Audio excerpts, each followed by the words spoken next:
प्यारे बच्चों, आज हम लोग अणुसंख्य गुण में देखेंगे नेक्स्ट परासरण दाब। अणुसंख्य गुण आप लोगों को बताया गया कि 4 होते हैं। पहला वाष्प दाब में सापेक्षिक अवनमन, दूसरा क्वथनांक में उन्नयन, तीसरा हिमांक में अवनमन और चौथा परासरण दाब। तो आज हम लोग देखेंगे परासरण दाब के बारे में। परासरण दाब जानने से पहले देखें कि परासरण क्या होता है। अगला कोलिगेटिव प्रॉपर्टी अणुसंख्य गुण है परासरण दाब, ऑस्मोटिक प्रेशर। ठीक है, पहले हम लोग जाने कि परासरण क्या होता है, ऑस्मोसिस क्या होता है। तो देखिए, समझिए इसको। जैसे मान लीजिए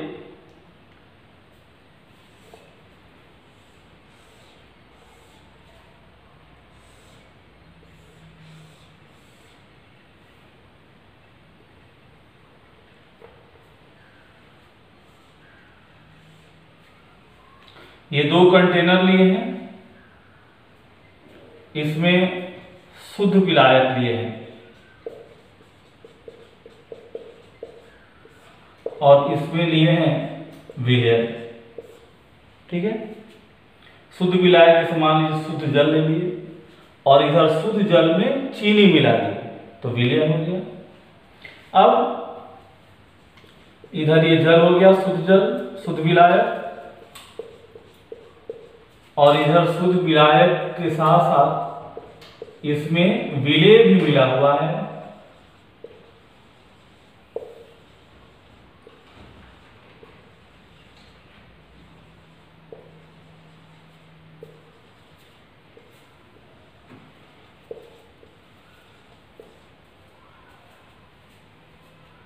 यहां पर अर्धपारगम्य झिल्ली है। ये जो है अर्धपारगम्य झिल्ली, सेमी परमेबल मेम्ब्रेन, अर्ध पारगम्य झिल्ली। ठीक है, ध्यान दीजिए। ये 2 कंटेनर है, 2 पात्र हैं, 2 बर्तन हैं। एक में शुद्ध विलायक लिया हुआ है और दूसरे में विलयन लिया हुआ है। शुद्ध विलायक में विलेय मिला देंगे, अवाष्पशील और अनपघट्य विलेय मिला देंगे तो विलयन हो जाएगा, जैसे चीनी मिला देंगे। दोनों को एक अर्धपारगम्य झिल्ली से सेपरेट किया गया है। अर्धपारगम्य झिल्ली क्या होता है?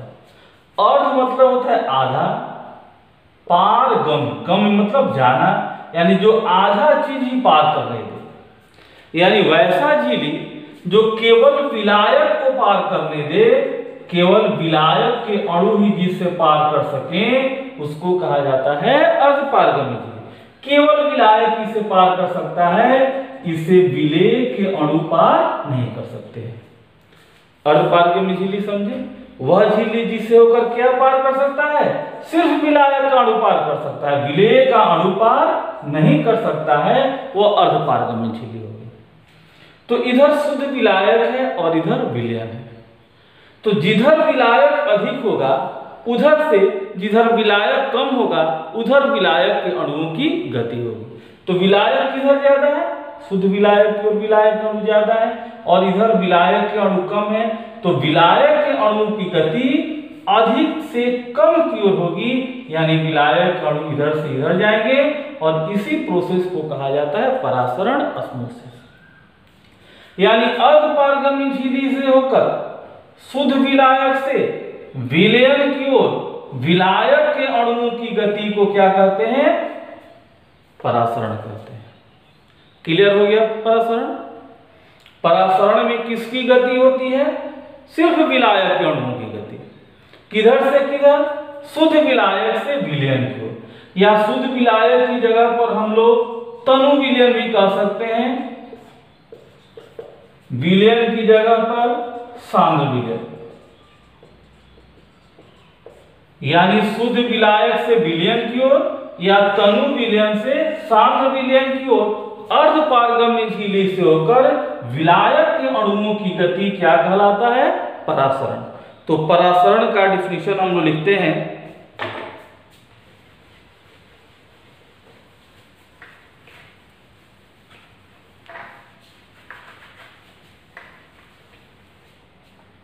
नोट कीजिए परासरण की परिभाषा।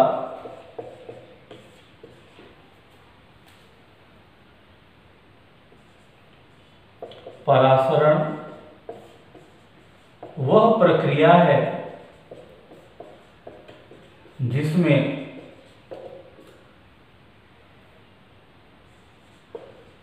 अर्धपारगम्य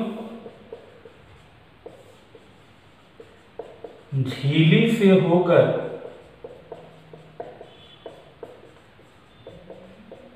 विलायक के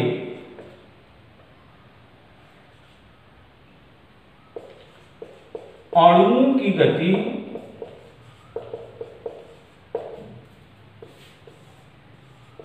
शुद्ध विलायक से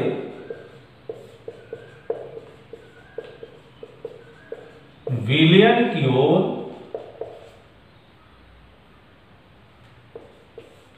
या तनु विलयन से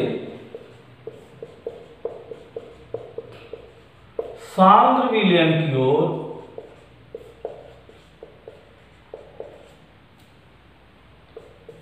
या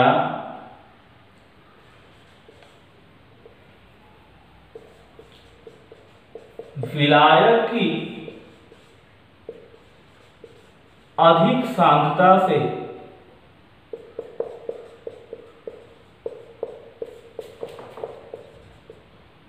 कम सांद्रता वाले विलायक की ओर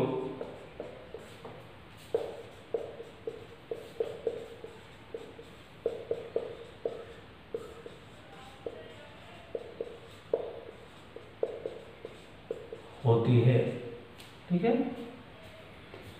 शुद्ध विलायक से विलयन की ओर, तनु विलयन से सांद्र विलयन की ओर। तनु विलयन में विलायक ज्यादा होगा और सांद्र विलयन में विलायक कम होगा, तो तनु विलयन से सांद्र विलयन की ओर, या विलायक की अधिक सांद्रता से, यानी जिधर विलायक अधिक होगा उधर से कम सांद्रता वाले विलायक को, जिधर विलायक अधिक होगा उधर से कम सांद्रता वाले विलायक को।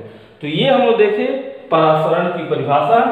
तो परासरण में याद रखना है कि हमेशा अर्धपारगम्य झिल्ली से होकर होता है।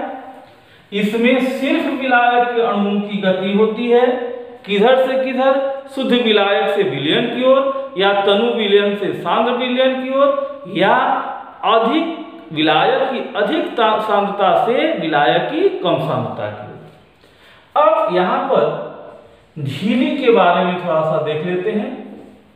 झिल्ली कितने तरह के होते हैं? तो एक होता है अपारगम्य झिल्ली, अपारगम्य झिल्ली, दूसरा पारगम्य झिल्ली,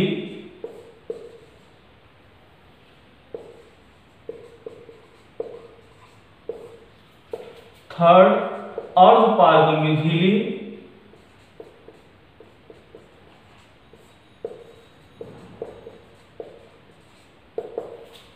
और फोर्थ चयनित पारगम्य झिल्ली।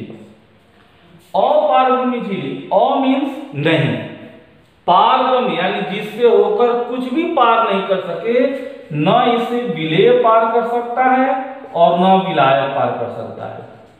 जिस झिल्ली से होकर न तो विलेय पार कर सके न ही विलायक पार कर सके, उसको अपारगम्य झिल्ली, नॉन परमेएबल मेम्ब्रेन कहा जाता है। पारगम्य झिल्ली, परमेएबल मेम्ब्रेन, जिससे होकर विलेय और विलायक दोनों पार कर सके, यानी इससे विलेय भी पार कर सकता है और विलायक भी पार कर सकता है, तो ये हो गया पारगम्य झिल्ली। अर्धपारगम्य झिल्ली, जिससे विलेय पार नहीं करता है, सिर्फ विलायक के अणु ही पार करते हैं, वह होता है अर्धपारगम्य झिल्ली। और चयनित पारगम्य झिल्ली, जिससे कुछ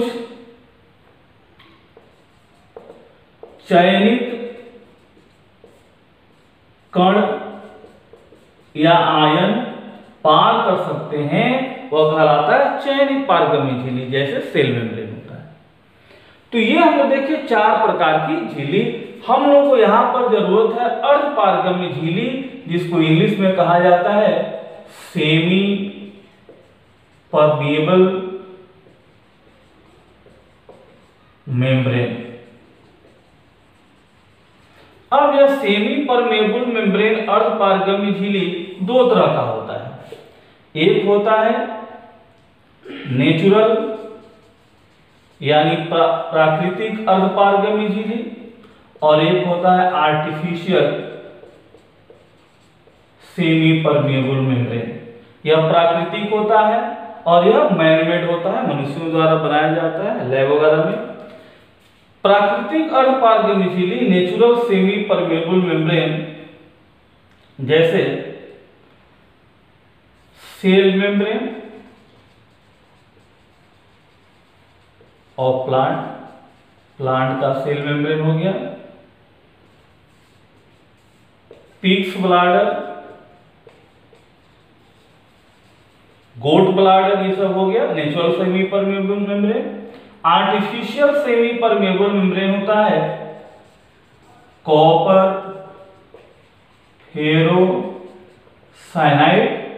ये पूछा जाता है ऑब्जेक्टिव में, फॉर्मूला इसका Cu2 FeCN6। ये आर्टिफिशियल सेमी परमेबल मेम्ब्रेन है। तो ये हम लोग देखे सेमी परमेबल मेम्ब्रेन के बारे में। तो हम लोग देखे परासरण के बारे में। परासरण अर्धपारगम्य झिल्ली से होकर तनु विलयन से सांद्र विलयन की ओर या शुद्ध विलायक से विलयन की ओर विलायक के अणुओं की गति होती है। अब जरा हम लोग देखें कि परासरण में केवल विलायक के अणु जो पार करते हैं, क्यों विलायक के अणु विलयन से शुद्ध विलायक की ओर क्यों जाते हैं, क्यों ऑस्मोसिस होता है, परासरण क्यों होता है, क्यों विलयन से शुद्ध विलायक के अणुओं की ओर विलायक के अणुओं की गति होती है, जरा इसको समझें। ये हो गया शुद्ध विलायक, शुद्ध जल भी मान सकते हैं। यह हो गया विलयन। शुद्ध विलायक में क्या मिला दिए विलयन मिलाने के लिए, बनाने के लिए, तो विलेय मिला दिए। कैसा विलेय, तो अवाष्पशील और अनपघट्य। अवाष्पशील और अनपघट्य विलेय के बारे में आप लोग को बताया जा चुका है। ज्यादातर जो आपके बुक में, आपके एग्जाम में जो क्वेश्चन में यूज होते हैं वे अवाष्पशील और अनपघट्य विलायक ग्लूकोज, सुक्रोज, यूरिया, ये सब का ज्यादा यूज होगा, ज्यादा क्वेश्चन में ये सब आते हैं। तो चलिए शुद्ध विलायक इधर हो गया और इधर हो गया विलयन। यहां पर सेमी परमेबल मेम्ब्रेन अर्धपारगम्य झिल्ली हो गया ये। अब जरा देखते हैं कि दोनों पर कौन कौन से दाब कार्य करेंगे। वायुमंडलीय दाब, पहला यहां पर क्या कार्य करेगा, वायुमंडलीय दाब। इस पर भी वायुमंडलीय दाब लगेगा। दूसरा दाब शुद्ध विलायक है, बंद पात्र है, बंद बर्तन है, तो जो वाष्प बनेगा, जो इसमें से वाष्प निकलेगा, उस वाष्प का दाब इस पर लगेगा। तो ये हो गया वाष्प दाब। इसमें भी द्रव है तो इसका भी वाष्प दाब होगा, वाष्प दाब। यह भी इस पर कार्य करेगा। ठीक है, दो ये आपका वायुमंडलीय दाब और वाष्प दाब दोनों इन दोनों द्रवों पर कार्य कर रहे हैं। वायुमंडलीय दाब तो बराबर होगा, जितना इस पर वायुमंडलीय दाब कार्य करेगा उतना ही वायुमंडलीय दाब इस पर। लेकिन वाष्प दाब क्या होगा, वाष्प दाब हम लोग पढ़े हैं कि जब किसी शुद्ध विलायक में विलेय मिलाते हैं तो वाष्प दाब में कमी आ जाती है। हम लोग पढ़े हैं कि जब किसी शुद्ध विलायक में अवाष्पशील और अनपघट्य विलेय मिलाते हैं तो वाष्प दाब में कमी आ जाती है, जिसको वाष्प दाब में अवनमन कहा जाता है। पिछले लेक्चर्स में आप देखिएगा वाष्प दाब में सापेक्षिक अवनमन का लेक्चर है, क्वथनांक उन्नयन का, हिमांक अवनमन का, तो उसमें बताया गया है। तो वाष्प दाब या शुद्ध विलायक है तो इसका ज्यादा होगा और इसका वाष्प दाब कम होगा। ठीक है, तो यदि इन दोनों को जोड़ दिया जाए तो कुल दाब जो होगा, कुल दाब इसका ज्यादा और इसका कम, इसका कुल दाब कम हो जाएगा। क्यों कम हो जाएगा?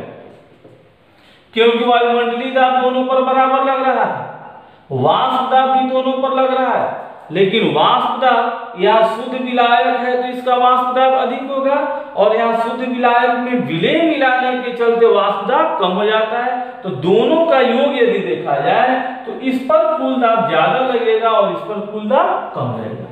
जब इस पर दाब ज्यादा लगेगा, ध्यान दीजिए, जब इस द्रव पर दाब ज्यादा लगेगा तो यह जो झिल्ली है इससे होकर के विलायक के अणु इधर से यानी शुद्ध विलायक से विलयन के उत्पाद करेंगे।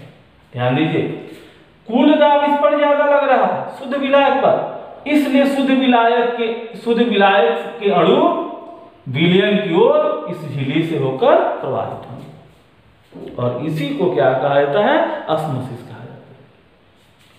अब मान लीजिए कि कुल दाब इस पर यहां पर लग रहा है 800 mm और इसका कुल दाब मान लीजिए 780 mm, ठीक है। अब यदि 20 mm एक्स्ट्रा प्रेशर अतिरिक्त दाब 20 मिलीमीटर का इस पर लगा दिया जाए तो यह भी कुल मिलाकर कितना हो गया? 800 हो गया, और यह भी 800 है। तो जब इधर से दाब और इधर से दाब दोनों ओर से दाब समान होगा तो क्या इसके अणु इधर जा पाएंगे? नहीं जा पाएंगे। दोनों ओर से समान दाब लग रहा है, इधर से भी 800 mm, इधर से भी 800 mm, तो दोनों ओर से जब दाब समान लगेगा तो विलायक के अणुओं की गति रुक जाएगी, और विलायक के अणुओं की गति रोकने के लिए किधर से दाब लगाया है? यह विलयन की ओर से 20 मिलीमीटर दाब जो लगाया गया है किधर से लगाया गया है? विलयन की ओर से। तो विलायक के अणुओं की गति रुक जाना यानी ऑस्मोसिस रुक जाना। ऑस्मोसिस को, परासरण को रोकने के लिए विलयन की ओर से जो अतिरिक्त दाब लगाया जाता है इसी दाब को कहते हैं परासरण दाब। क्लियर हुआ? देखिए एक बार फिर से, दोनों पर, इस पर वायुमंडलीय दाब इस पर भी लग रहा है, वायुमंडलीय दाब इस पर भी, द्रव है, दोनों का वाष्प दाब होगा, इसका भी वाष्प दाब होगा, इसका भी वाष्प दाब, लेकिन शुद्ध विलायक में विलय मिलाते हैं तो वाष्प दाब कम हो जाता है, इसलिए इसके वाष्प दाब की अपेक्षा इसका वाष्प दाब कम होगा। यानी कुल दाब जो है वायुमंडलीय दाब और प्लस वाष्प दाब इसका ज्यादा होगा और इसका कम होगा। इसका हम मान लिए 800 मिलीमीटर, इसका 780 मिलीमीटर। तो अधिक दाब होने के चलते विलायक कण इधर जा रहे हैं, विलायक कण इधर जा रहे हैं, शुद्ध विलायक से विलयन की ओर अर्धपारगम्य झिल्ली से होकर यानी परासरण हो रहा है। लेकिन यदि 20 मिलीमीटर और दाब इधर लगा दें, यानी 780 है और 20 लगा दिए तो कितना हो गया? 800 मिलीमीटर। 800 मिलीमीटर इधर से भी ज्यादा, इधर से भी 800 और इधर से भी 800, दोनों ओर से समान दाब है, दोनों ओर से समान दाब है, तो विलायक अणु न तो इधर से इधर जा पाएंगे न इधर से इधर, किसी ओर से विलायक अणुओं की गति नहीं होगी, विलायक अणुओं की गति बंद हो जाएगी, परासरण बंद हो जाएगा। तो परासरण को बंद करने के लिए हम क्या किए हैं? 20 मिलीमीटर का अतिरिक्त दाब किधर से लगाए हैं? विलयन की ओर से। तो परासरण को रोकने के लिए विलयन की ओर से जो अतिरिक्त दाब लगाते हैं इसको कहते हैं परासरण दाब। यानी परासरण दाब की परिभाषा देनी हो तो क्या देंगे? परासरण की प्रक्रिया को रोकने के लिए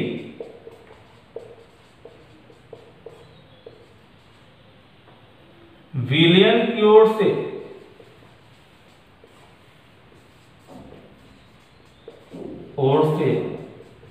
लगाया गया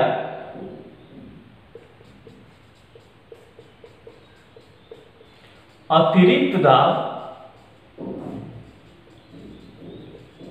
परासरण दाब कहलाता है। ठीक है, परासरण की प्रक्रिया को रोकने के लिए विलयन की ओर से लगाया गया अतिरिक्त दाब क्या कहलाता है? परासरण दाब। तो ये परासरण दाब के बारे में हम लोग देखें। अब देखिए, हम 780 यहाँ था, 800 यहाँ था, तो 20 मिलीमीटर दाब लगा दिए तो परासरण हो गया। अब यदि मान लीजिए कि हम यहाँ पर लगा देते 50 मिलीमीटर, तो 780 और 50 कितना हो जाएगा? 830। अब जरा देखिए कि यह दाब जो है इस दाब से अधिक है, तो इधर से दाब लग रहा है 800 मिलीमीटर और इधर से 830 मिलीमीटर, तो इधर से दाब जो अधिक लगेगा तो शुद्ध विलायक के कण विलयन से शुद्ध विलायक की ओर आने लगेंगे, और अधिक दाब के कारण ये जो एक्स्ट्रा प्रेशर लगाया जा रहा है, इसके चलते इसके प्रेशर से इसका प्रेशर अधिक हो गया, इसलिए अब विलायक के अणु इधर से यानी विलयन से शुद्ध विलायक की ओर आने लगेंगे। इसको कहा जाता है प्रतिलोम परासरण। प्रतिलोम परासरण, रिवर्स ऑस्मोसिस। क्या होता है रिवर्स ऑस्मोसिस? तो जब विलयन की ओर से अधिक दाब लगाते हैं तो यह दाब विलयन से शुद्ध विलायक की ओर विलायक के अणुओं की गति को शुरू कर देता है। यानी जब अतिरिक्त दाब के कारण परासरण की प्रक्रिया विलयन से शुद्ध विलायक की ओर होने लगती है तो इसको क्या कहते हैं? रिवर्स ऑस्मोसिस, प्रतिलोम परासरण। यानी कह सकते हैं डेफिनेशन कि अधिक दाब के कारण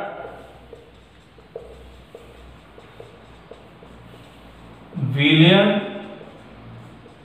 की ओर से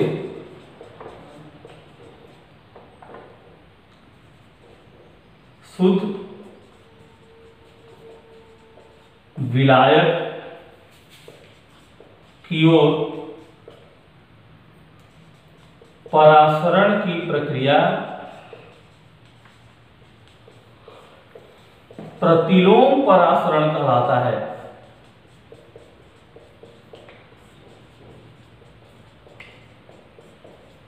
ये बोर्ड की परीक्षा में पूछा जाता है प्रतिलोम परासरण।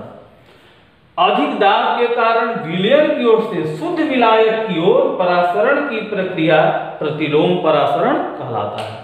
तो ये हम लोग देखें परासरण के बारे में, परासरण दाब के बारे में, प्रतिलोम परासरण के बारे में।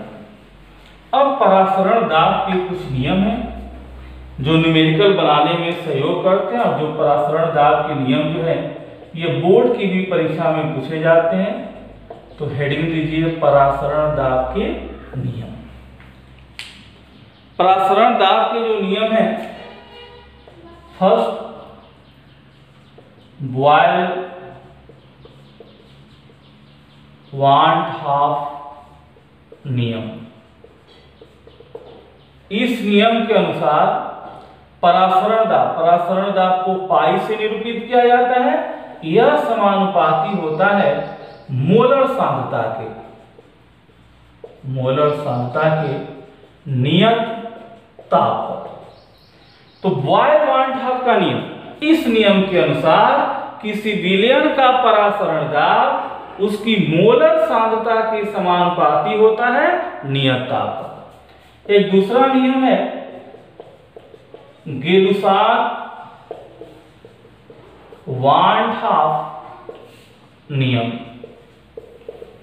इस नियम के अनुसार परासरण दाब परम ताप के, कैपिटल टी मतलब ताप केल्विन में, समानुपाती होता है नियत सांद्रता। अब इन दोनों को मिलाया जाए, इसको कैसे डिफाइन करेंगे? तो इस नियम के अनुसार किसी विलयन का परासरण दाब उसके परम ताप के समानुपाती होता है यदि विलयन की सांद्रता नियत हो। तो दोनों को मिलाने पर, दोनों को संयुक्त किया जाए तो पाई समानुपाती मोलर सांद्रता को C से निरूपित करते हैं और ये T हो गया। पाई समानुपाती C इंटू टी, समानुपाती को बराबर में बदलने के लिए हम कांस्टेंट S लगाते हैं। यहां पाई हो गया परासरण दाब, S को कहा जाता है विलयन स्थिरांक सॉल्यूशन कांस्टेंट, C हो गया मोलर सांद्रता या मोलरता, और T हो गया ताप, किसमें? केल्विन में। ये बहुत ही इंपॉर्टेंट फॉर्मूला है, इसको थोड़ा और आगे बढ़ाते हैं हम लोग।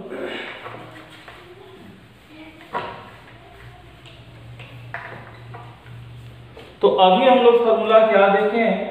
पाई इक्वल टू CST, ठीक है, बहुत इंपॉर्टेंट फॉर्मूला है।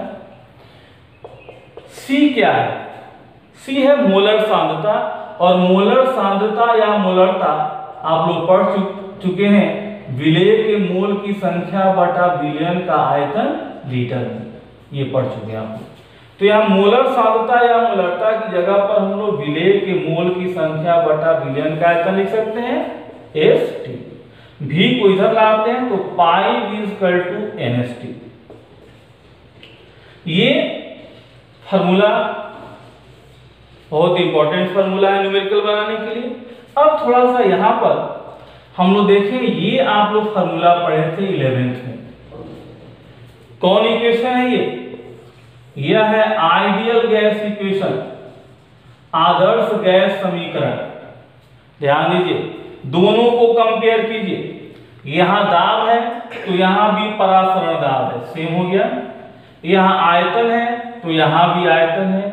यहां नंबर ऑफ मोल्स है, यहां भी नंबर ऑफ मोल्स है। यहां T है तो यहां भी T है। तो S और R सिमिलर होगा, यानी R का मान वही होगा जो S का मान होगा, या S का मान वही होगा जो R का मान होगा। R और S दोनों एक ही चीज है। तो S का मान क्या होगा?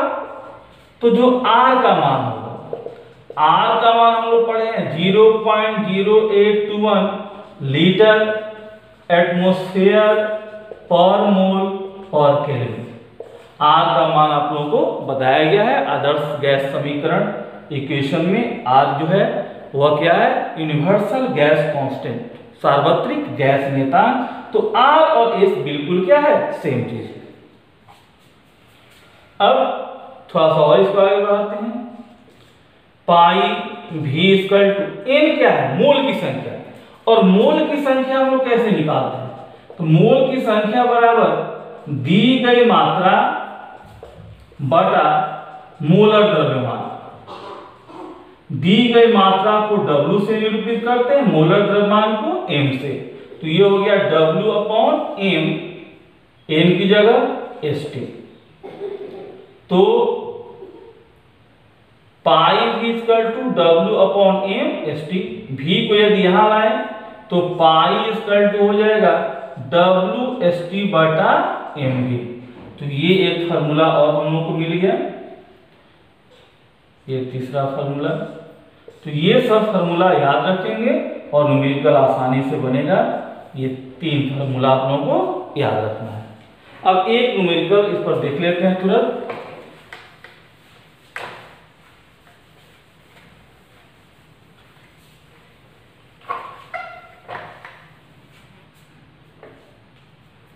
देखिए एक न्यूमेरिकल 25 डिग्री सेल्सियस पर 6% यूरिया विलयन का परासरण दाब ज्ञात करें। ये क्वेश्चन है। इस तरह के क्वेश्चन बोर्ड की परीक्षा में प्राय पूछे जाते हैं। तो देखिए क्या क्या दिया हुआ है। 25%, T जो है 25 है, इसको केल्विन में बदलेंगे, क्या करेंगे 273 ऐड कर देंगे तो कितना हो जाएगा 298 केल्विन। और क्या दिया है 6% यूरिया विलयन। 6% ये जो होता है ये भार बटा आयतन होता है, W बटा V। 6% मतलब 6/100 और W बटा V, यानी V यदि 100 मिलीलीटर होगा तो W 6 ग्राम होगा। 6% मतलब 100 में 6% यूरिया विलयन का मतलब 100 मिलीलीटर विलयन में 6 ग्राम होगा। 10% विलयन आएगा यूरिया विलयन तो 100 मिलीलीटर में 10 ग्राम होगा। 20% ग्लूकोज विलयन हो यानी 100 मिलीलीटर विलयन में 20 ग्राम ग्लूकोज होगा। तो चलिए यहाँ पर क्या क्या मिल गया, तो स्मॉल w मिल गया 6 ग्राम, v मिल गया 100 मिलीलीटर, इसको हम लोग लीटर में बदल लेते हैं तो 0.1 लीटर। ठीक है, क्या निकालना है, परासरण दाब पाई। चलिए फॉर्मूला यूज कीजिए, pi equal to WST/mv। W कितना हो गया 6, एस का वैल्यू 0.0821, कैपिटल टी कितना हो गया 298 बटा m। m क्या है, मोलर द्रव्यमान किसका, यूरिया का। यूरिया का फॉर्मूला NH2CO NH2, इसका मोलर द्रव्यमान निकालना। आपको बताया गया मोलर द्रव्यमान कैसे निकाला जाता है, सिखाया गया है। नाइट्रोजन का परमाणु द्रव्यमान 14, 14 तो 16, 16 32 और ये 12 16 28 32 60 हो गया, 60 हो गया। आयतन कितना है 0.1। अब इसको सिंपलीफाई कीजिएगा, आपका ये पाई का मान आ जाएगा किस मात्रक में, तो एटमॉस्फेयर में। इसको गुणा भाग कर लीजिएगा, आप लोगों को गुणा भाग तो कम से कम कर ही सकते हैं, इतना तो आपको आता ही है। इसको कर लीजिएगा, पाई का मान निकल जाएगा। अब इसके बाद अगला क्वेश्चन, तो ये अगला क्वेश्चन 37 डिग्री सेल्सियस पर ब्लड का परासरण दाब 7.65 एटमॉस्फेयर है। अतः इंट्रावेनस इंजेक्शन, वह इंजेक्शन आपको समझ रहे हैं, इंजेक्शन जो दिया जाता है, जो वेन में इंजेक्शन दिया जाता है उसको कहा जाता है इंट्रावेनस इंजेक्शन। इंट्रावेनस इंजेक्शन के लिए प्रति लीटर कितना ग्लूकोज खोला जाए जिसका परासरण दाब रक्त के बराबर। तो देखिए क्या क्या दिया है, 37 डिग्री सेल्सियस टेम्परेचर हो गया, 37 में 273 जोड़ देंगे, कितना हो जाएगा 7 3 10, 7 3 10 1 310 केल्विन हो गया। परासरण दाब यानी पाई का मान दिया है 7.65 एटमॉस्फेयर। प्रति लीटर का है यानी v का मान हो गया 1 लीटर। कितना ग्लूकोज घोला जाए, ग्लूकोज यानी विलेय की मात्रा स्मॉल w पूछ रहा है। ग्लूकोज का अणु भार आप लोगों को पता है, ग्लूकोज का फॉर्मूला C6H12O6, अणु भार इसका निकालिएगा 180, जिसका परासरण दाब रक्त के बराबर हो। यानी जो इंजेक्शन के लिए ग्लूकोज का विलयन तैयार किया जा रहा है उसका परासरण दाब रक्त के परासरण दाब के बराबर यानी 7.65। तो चलिए फॉर्मूला लगाते हैं, पाई इक्वल टू WST/mv। हमको क्या निकालना है W, तो क्रॉस मल्टीप्लिकेशन कर दें, W equal to pi mv/st। Pi का वैल्यू कितना दिया है 7.65, m कितना हो गया 180, ये आपका v कितना है 1, s 0.0821 और t हो गया 310। इसको सिंपलीफाई कर लेंगे, गुणा भाग कर लेंगे तो इतना ग्राम हो जाएगा। तो इस तरह से ये क्वेश्चन आप लोग बना लेंगे। अब देखिए परासरण दाब और परासरण दाब के बारे में हम लोग पढ़े, प्रसरण दाब के नियम के बारे में पढ़े। अब परासरण दाब के आधार पर विलयन के प्रकार, परासरण दाब के आधार पर विलयन के प्रकार। इस आधार पर विलयन 3 प्रकार का होता है। समपरासरी विलयन, इंग्लिश में आइसोटोनिक सॉल्यूशन। दूसरा अल्प परासरी विलयन, हाइपोटोनिक सॉल्यूशन। और थर्ड अति परासरी विलयन, हाइपर टॉनिक सॉल्यूशन। ठीक है। समपराशरी विलयन, सम मतलब क्या होता है? समान। वह विलयन जिसका परासरण दाब समान है, यानी यदि दो विलयन का परासरण दाब एक का π1 हो और दूसरे का π2 हो और दोनों बराबर, यानी दो विलयन के परासरण दाब समान हो, तो ऐसे विलयन को क्या कहते हैं? समपराशरी विलयन। अल्प पराशरी, अल्प का मतलब क्या होता है? कम। वह विलयन जिसका परासरण दाब कम हो, दूसरे से कम हो, वह अल्प पराशरी। और जिस विलयन का परासरण दाब दूसरे विलयन के परासरण दाब से अधिक हो, अति पराशरी। इसको आपको जब हम विलयन का प्रकार हम पढ़ाए थे शुरू में, जब चैप्टर शुरू किए थे, तो हम बताए थे कि यदि हम π2 को हम लोग रेफरेंस सॉल्यूशन मान लें, रेफरेंस सॉल्यूशन, निर्देश विलयन, यानी वह विलयन जिससे हम तुलना कर रहे हैं, कंपेयर कर रहे हैं, तो π2 को हम लोग निर्देश विलयन रेफरेंस सॉल्यूशन मान लिए। यहां भी निर्देश विलयन का परासरण दाब, ये भी निर्देश विलयन का रेफरेंस सॉल्यूशन का। तो वह विलयन जिसका परासरण दाब रेफरेंस सॉल्यूशन के परासरण दाब के बराबर हो, समपराशरी विलयन। वह विलयन जिसका परासरण दाब रेफरेंस सॉल्यूशन या रेफरेंस सॉल्यूशन का परासरण दाब है π2, वह विलयन जिसका परासरण दाब रेफरेंस सॉल्यूशन के परासरण दाब से कम हो, अल्प पराशरी। और वह विलयन जिसका परासरण दाब रेफरेंस सॉल्यूशन के परासरण दाब से अधिक हो, अति पराशरी। अब देखिए π1 = π2। अब पाई = हम लोग क्या पढ़े? CH2। तो यदि समान ताप हो, समान ताप पर, तो C1H2 ये C2H2। अब T दोनों में समान लिए हैं क्योंकि ताप समान है। π = CH2 हम लोग पढ़े हैं, तो ये भी π = CH2 हो गया। ये पहला विलयन है इसलिए C1 कर दिए, ये दूसरा विलयन है C2 कर दिए। S कांस्टेंट दोनों में समान होगा और समान ताप है तो T भी दोनों में समान होगा, तो ST कट जाएगा। C1 = क्या हो जाएगा? C2। तो यदि समपराशरी विलयन है तो उसके दोनों विलयनों की मोलर सांद्रता यानी मोलरता क्या होती है? समान होती है। अब देखिए यदि आयतन भी समान, समान आयतन पर, आयतन यदि समान हो तो C मोलरता बराबर क्या होता है? N/V।